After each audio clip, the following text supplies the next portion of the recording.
మాట్లాడడం వల్ల ఆయన పార్టీ సస్పెండ్ చేసిన సంగతి కూడా మీరు చూశారు.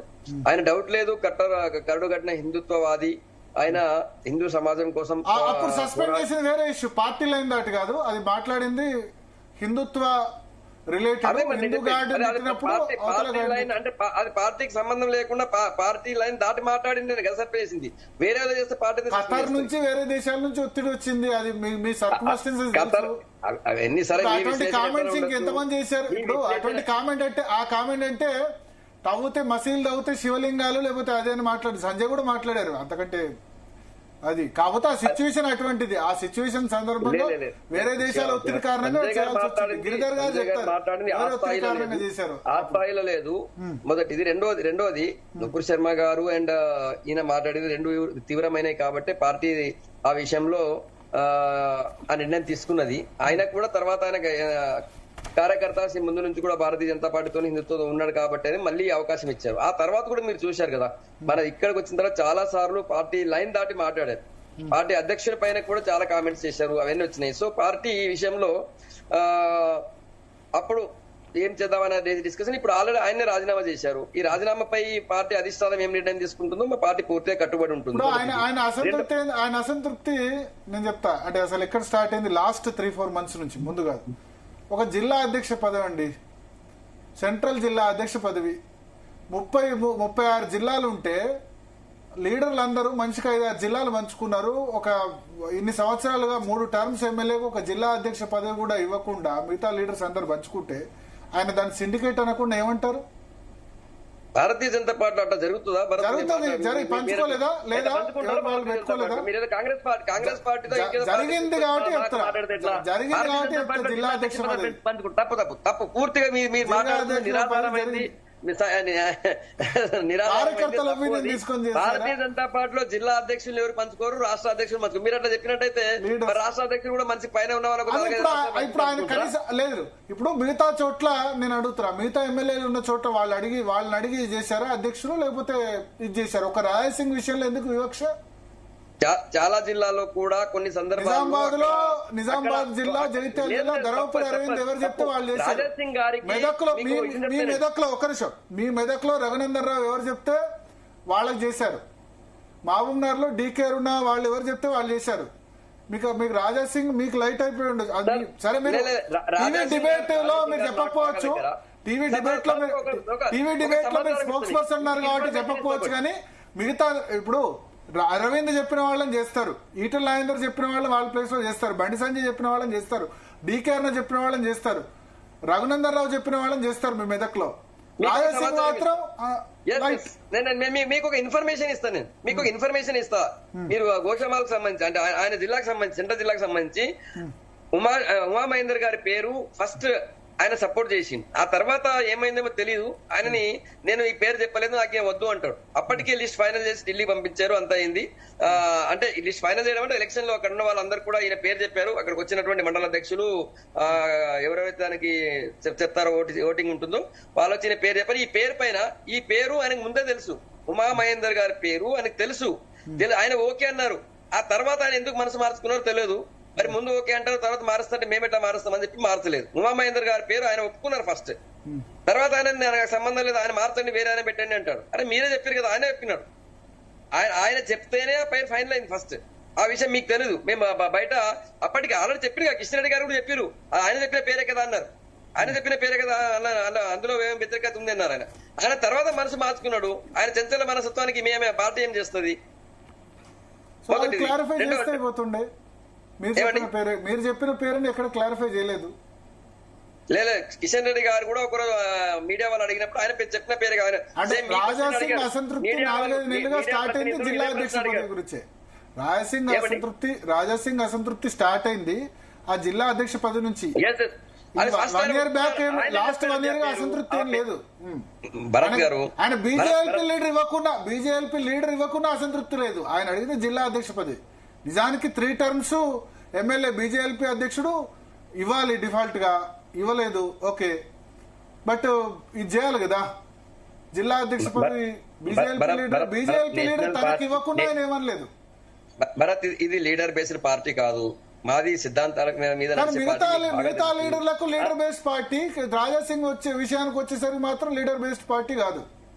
మీరు ఇంతకు ముందు ఏది ఎల్పీ గురించి మాట్లాడినప్పుడు అంటున్నాను, నేను లీడర్ బేస్డ్ పార్టీ కాదు. సంగప్ప గారు, ఇప్పుడు రాజా సింగ్ విషయంలో రాష్ట్ర నాయకత్వం ఏమనుకుంటోంది అసలు? ఇప్పుడు రాజీనామా చేశారు కదా, కేంద్ర నాయకత్వం ఏమైనా కూల్ చేసే అవకాశం ఉందా రాజా సింగ్? ఇప్పుడు ఆయన ఎమ్మెల్యే గారు, రాజా సింగ్ గారు గౌరవ ఎమ్మెల్యే, ఆయన యొక్క రాజీనామా చేసినటువంటి రాజీనామా పత్రాన్ని, రాజీనామాకు సంబంధించిన అంశాన్ని కేంద్రం దృష్టికి తీసుకొచ్చారు. కేంద్రం ఏం నిర్ణయం తీసుకుంటుంటే మా పార్టీ హైకమాండ్ అధిష్టానం ఏం నిర్ణయం తీసుకుంటుందో దానికోసం అందరూ వెయిట్ చేస్తున్నారు. మొదటిది, ఇప్పటికీ పార్టీ ఎన్నోసార్లు లైన్ దాటినా కూడా పార్టీ ఆయనకు అవకాశం ఇచ్చిన మాట వాస్తవం.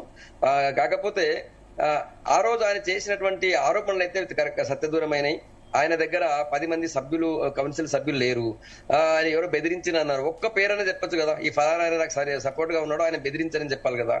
ఇప్పుడు ఈయన నామినేషన్ పత్రం తీసుకెళ్ళిండండి. అక్కడ పోగానే నామినేషన్ అడిగారు. నామినేషన్ అక్కడ ఎవరైతే ఎలక్షన్ ఆఫీసర్ ఉన్నారో శోభా కరంద్లాజే గారు, ఆమె నామినేషన్ లెటర్ ఇచ్చారు.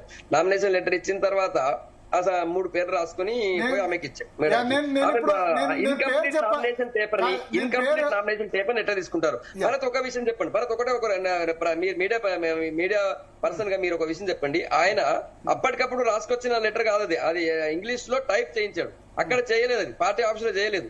అక్కడికి వెళ్ళారు, నామినేషన్ తీసుకుని 5-10 నిమిషాలకే ఆయన తీసుకొచ్చి 3 పేర్లతోని ఇచ్చారు. ఇది ఇన్కంప్లీట్ నామినేషన్ పేపర్, ఇది నేనంటే తీసుకుంటాను, మీరు 10 మెంబర్స్ తీసుకోరండి అన్నారు. అయితే మీరు తీసుకోరా అన్నాడు. తీసుకోరంటే మేము ఇన్కంప్లీట్ ఉంది కదా అన్నారు. వెంటనే డైరెక్ట్ గా వచ్చారు, ఆయన దగ్గర రిజిగ్నేషన్ లెటర్ రెడీగా ఉంది. ఆయన నామినేషన్ పేపర్ నింపినటువంటి దాని ఇన్కంప్లీట్ ఉంది. ఆయన రిజిగ్నేషన్ లెటర్ ఫుల్ పేజ్ గా 2 పేజెస్ రాసుకొని వచ్చాడు. అంటే ఆయన గత కొద్ది రోజుల నుంచి ఆయన అసంతృప్తితో ఉన్నట్టు అర్థమవుతోంది. మేడం రాజీనామా చేయాలన్నటువంటి పూర్తి ఉద్దేశంతో వచ్చాడు అక్కడికి. అప్పటికప్పుడు ఏదో వద్దన్నారు, ఎవరు వ్యతిరేకించారు, ఎవరు బెదిరించారు, అవన్నీ సత్యదూరమైనవి, అవి కాదు. ఆయన ప్రిపేర్డ్ గా రాజీనామా లెటర్ ని ఇంట్లోనే ప్రింట్ చేసుకొని తీసుకొచ్చారు. ఇప్పుడు రాజా సింగ్ రాజీనామా అంశం, సంగప్ప గారు, రాజా సింగ్ రాజీనామా అంశం ఇప్పుడు హైదరాబాద్ లో బీజేపీపై ఎఫెక్ట్ పడుతుంది కదా. ముఖ్యంగా హైదరాబాద్ లో మార్వాడీలు, నార్త్ ఇండియన్స్ పై ఎక్కువగా ఎఫెక్ట్ చూపించే అవకాశం ఉంది కదా. నేను ఇంతకు ముందు కూడా చెప్పాను, భారతీయ జనతా పార్టీ ఒక లీడర్ నమ్ముకొని పోయేటువంటి పార్టీ కాదు. కానీ ఒక స్ట్రాంగ్ లీడర్ కదా రాజా సింగ్. రాజా సింగ్ స్ట్రాంగ్ లీడర్, చాలా ఫ్యాన్ ఫాలోయింగ్ కూడా ఉంది కదా. 100%. ఆయన స్ట్రాంగ్ లీడరే కాదంటలేము. ఆయన 3 సార్లు భారతీయ జనతా పార్టీ నుంచి గెలిచారు. కాకపోతే మేడం మీకు బాగా తెలుసు, భరత్ గారికి బాగా తెలుసు, అక్కడ ఉన్న పెద్దలకు తెలుసు, పార్లమెంట్ లో విశ్వాస పరీక్షలో ఒక్క ఓటు కోసం కూడా government వదులుకున్నటువంటి party Bharatiya Janata party. కాబట్టి కొన్ని సందర్భాల్లో వాజ్పేయి బీజేపీ వేరు, అమిత్ షా మోడీ బీజేపీ వేరు. మీకు తెలుసు, ఒక్క ఓటు కోసం వదులుకున్నది ఉంది. మధ్యప్రదేశ్, కర్ణాటక, మణిపూర్ లో గవర్నమెంట్ ఎట్లా ఫామ్ చేశారో కూడా తెలుసు. ఆ భారతీయ జనతా పార్టీ కాదు, ఇది వేరే భారతీయ జనతా పార్టీ. నేను దాన్ని తప్పు కూడా పట్టాను, ఎందుకంటే మీరేం కేసీఆర్ చెప్పినట్టు అహోబీలో మఠమేం పెట్టుకోలేదు. రాజకీయ పార్టీ రావాలంటే అధికారంలోకి రావాలి. కాబట్టి అప్పుడు వాజ్పేయి ఒక ఓటుతో కోల్పోయినందుకు ఎక్కడ రాజ్యాంగ విరుద్ధంగా ఎక్కడ వ్యవహరించలేదు. అక్కడ ఉన్న పరిస్థితుల్లో ఆ ఎదురుగున్న రాజకీయ పార్టీలు నష్టపోతే వాళ్ళ మధ్యలో జరిగినటువంటి వాటికి వాజ్పేయి కూడా రాజ్యాంగ విరుద్ధంగా వ్యవహరించకుండా గిరిధర్ గొమాంగా ఓటును స్పీకర్ తో చెప్పి కనుక చేయిస్తే, లేకపోతే ఒకళ్ళిద్దరు ఎమ్మెల్యేలు ఇప్పటిలాగా పార్లమెంట్ మెంబర్ సపోర్ట్ తీసుకుని తర్వాత రిజైన్ చేయించినా అయిపోయేది. కానీ హీ కమిటెడ్ లైక్ దట్, అంతే కదా. ఒక 2 ఎమ్మెల్యేలు తీసుకొని తర్వాత రాజీనామా చేయిస్తే అయిపోతుంది. ఇప్పుడు అదే చేయించారు కదా మధ్యప్రదేశ్ లో, కర్ణాటకలో. ఫస్ట్ చేయలేబట్టించి తర్వాత రిజైన్ చేయించారు. అది ఆ పని వాజ్పేయి చేయలేదు. ఆ పని మోడీ కానీ వాళ్ళు కానీ చేశారు. ఇప్పుడు గుజరాత్ లో కూడా వేరే పార్టీ ఎమ్మెల్యేలు తీసుకున్నారు, అది వేరే సంగతి. సరే, అది వేరే టాపిక్. నేను ఒకటి క్లియర్ గా, అంటే మీరు అంటారు కాబట్టి, నామినేషన్ గురించి అంటారు కాబట్టి చెప్తున్నా. నేను పేరు చెప్పలేను, ఎందుకంటే మీరు జర్నలిస్ట్ గా ఉన్నారు. సోర్స్ వేరే వ్యక్తి కూడా నామినేషన్ వేయడానికి వచ్చారు. అక్కడికి వచ్చిన తర్వాత ఏం చెప్పారట అంటే, నామినేషన్ వేయడానికి డిస్కరేజ్ చేశారు. నామినేషన్ ఫామే ఇవ్వాలని చెప్పారు. నేను ఆ వ్యక్తి పేరు చెప్పను, ఎందుకంటే మార్నింగ్ కూడా నాకు నామినేషన్ వేస్తున్నా అని చెప్పారు. తర్వాత డిస్కరేజ్ చేశారు.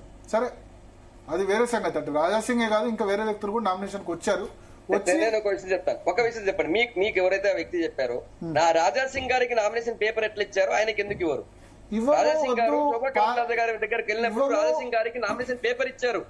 నామినేషన్ పేపర్ ఇస్తే 3 పేర్లు రాసుకొని వచ్చారండి. సో ఈ మీరు చెప్పిన పర్సన్ కూడా వస్తే, మీరు చెప్పిన డిస్కరేజ్ చేశారు, చేయొద్దు మీరు, ఎందుకంటే 10 మంది మేము వాళ్ళు సపోర్ట్ చేయరు, 10 మంది సిగ్నేచర్స్ చేయరు. ఎందుకంటే వాళ్ళు ఏమనుకున్నారంటే మీరు డిక్లేర్ చేసింది ఉదయం 9 గంటలకు 10 గంటల వరకు ఎవరికి తెలియదు కదా. ముందైతే ప్రిపేర్ అయి ఉండేవాళ్ళు 10 మంది కౌన్సిల్ మెంబర్స్. అప్పటికప్పుడు గంటలు 2 గంటలకు నామినేషన్ ఇచ్చి 4 గంటలు 10 సిగ్నేచర్స్ అంటే ఎట్లా అవైలబుల్ ఉంటారు? ఉంటారు కదా. అంతకు ముందు రోజే రామచంద్రరావు డిక్లేర్ చేసి ఉంటే 10 మంది మెంబర్షిప్ దొరికేది. ఇది న్యూ కాదు. 10 మంది కౌన్సిల్ సభ్యులు సంతకం పెట్టేది కొత్తది కాదు భారత్, ఇది పాతదే. అదే చెప్తున్నా. ఇప్పుడు ఈటెల ఫైల్ చేయాలని అనుకున్నాడు అనుకోండి, లేదా డీకేఆర్ చేద్దాం అనుకున్నారు అనుకోండి, పార్టీ మమ్మల్ని చేస్తుందని వాళ్ళు లాస్ట్ మినిట్ వరకు అనుకున్నారు. ఎందుకంటే ఎవరికి కాల్ రాలేదు. భరత్ తెలంగాణ రాష్ట్రంలో ఒక్క సెకండ్, తెలంగాణ రాష్ట్రంలో 119 మంది రాష్ట్ర కౌన్సిల్ సభ్యులు ఉంటారు. ఒకటి. రెండోది, భారతీయ జనతా పార్టీ అధ్యక్షుడికి ఎప్పుడు కూడా రాష్ట్ర కౌన్సిల్ సభ్యులు ఎన్నుకుంటారు రాష్ట్రానికి. జాతీయ స్థాయిలో జాతీయ కౌన్సిల్ సభ్యులు ఎన్నుకుంటారు. నిన్న ఆల్రెడీ మీకు తెలుసు, నిన్న రామచంద్రరావు గారి వేదిక మీద నుంచే జాతీయ కౌన్సిల్ సభ్యుల పేర్లు కూడా చెప్పారు. ఇది ఎప్పుడు జరిగేటువంటి ప్రాసెస్, ఇది కొత్తది కాదు. 10 మంది సభ్యుల సంతకం ఉండాలన్నది ఈ రోజు సడన్ గా ఇప్పటికీ 10 మంది సభ్యులు గంట 2 గంటల్లో తీసుకోలేరు అంటున్నా. 20 లేదు సార్ భరత్, 29 రాష్ట్రాల్లో రాష్ట్ర అధ్యక్షుడు ఎన్నిక ఇదే ప్రాసెస్ లో అదే ప్రాసెస్ లో జరిగింది. హైకమాండ్ చెప్పిన పేరుకు నామినేషన్ వేయాలి, చేయాలి. అది ప్రాసెస్. కాంగ్రెస్ లో అంతే, ఇక్కడ అంతే. దాన్ని ఏం మనం కాదనిలేం ప్రాసెస్.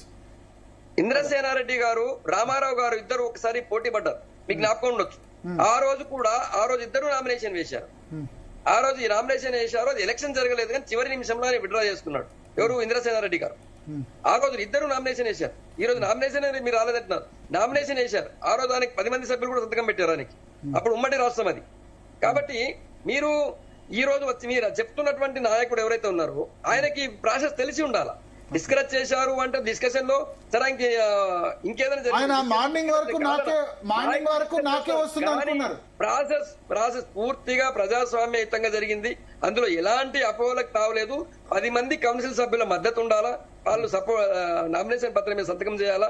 ఆయనకు సంతకం చేయడానికి లేకుండే అది రిజెక్ట్ అయింది. దానికి ఆయన ఆల్రెడీ జేబులో పెట్టుకొని వచ్చినటువంటి రాజీనామా పత్రాన్ని కిషన్ రెడ్డి గారికి ఇచ్చి కింద మీడియాతో మాట్లాడారు. ఒకసారి రాజాసింగ్ మాతో మాట్లాడారు. రాజాసింగ్ జీ తెలుగు న్యూస్ తో మాట్లాడారు. ఒకసారి ఏమన్నారో బయట ప్లే చేద్దాం. ప్లే చేసిన తర్వాత మన రియాక్షన్ తీసుకుందాం. పీసీఆర్ ఒకసారి రాజాసింగ్ బయట ఉంటే ప్లే చేయండి. ఒక 30 సెకండ్స్ లో మనం ప్లే చేస్తాం సంగప్ప గారు. సో ఒకటి అయితే నేను ఇక్కడ చెప్పేది ఏంటంటే, ఇప్పుడు రాజాసింగ్ ఓకే ప్రెస్ మీట్ పెట్టి ఆయన మాట్లాడు. మళ్ళీ నాకేమనిపించింది అంటే మళ్ళా తర్వాత మీరు రివర్స్ ప్రెస్ మీట్ పెట్టించేది లేకుండా అనిపించింది. దాని కౌంటర్ నా ఒపీనియన్ అది జర్నలిస్ట్ మేబీ పార్టీ నేను చెప్పినట్టు ఎందుకు వినాలి కానీ, బట్ మళ్ళీ రివర్స్ లో ప్రెస్ మీట్ పెట్టించేది లేకుండా ఇంకా అది ఎగదోసింది అన్నట్టు అనిపించింది నాకు. అయితే అది ఏమైంది భరత్, ఆ రోజు ఏమైంది, అక్కడ ఎలక్షన్ ప్రాసెస్ ని వివరించడానికి నాయకులు వచ్చి కింద మీడియాతో మాట్లాడుతున్నారు. మీడియాతో మాట్లాడినప్పుడు పాయల్ శంకర్ గారు ఎలక్షన్ ప్రాసెస్ ని వివరించారు. తర్వాత ప్రేమేందర్ రెడ్డి గారు మాట్లాడారు. మన మీడియా మిత్రులు తెలుసు కదా, అప్పటికది బ్రేకింగ్, అది మీడియా గురించి మీకు నాకు తెలుసు. అప్పుడు రాజాసింగ్ గురించి చెప్పండి అని చెప్పి వాళ్ళు వెంట క్వశ్చన్ల మీద క్వశ్చన్లు వేశారు. అప్పుడు రాణిరామ్ గారు రాష్ట్ర అధికార ప్రతినిధి, పార్టీ అధికార ప్రతినిధి కాబట్టి ఆమె ఆ విషయం చెప్పారు. మీరు అన్నట్టు మరి ఇంటెన్షనల్లీ ప్రెస్ మీట్ ఏం కాదు, రాజాసింగ్ గారి మీద ఇంటెన్షనల్ ప్రెస్ మీట్ ఏం కాదు. కాకపోతే మీడియా వాళ్ళు కంటిన్యూ ప్రతినిధులు అది ఆ రోజుకి అది హాట్ టాపిక్ కదా. ఒక ఆయన రాజీనామా చేసి పోయిండు అంటే, అది రాజీనామా లెటర్ ఇచ్చి పోయిందంటే అది 100% హాట్ టాపిక్. అది క్వశ్చన్ అడుగుతారు కదా, వదలరు కదా. ఇంటెన్షనల్ ప్రెస్ మీట్ కూడా కదా. బయట ఒకసారి రాజాసింగ్ బయట ప్లే చేద్దాం.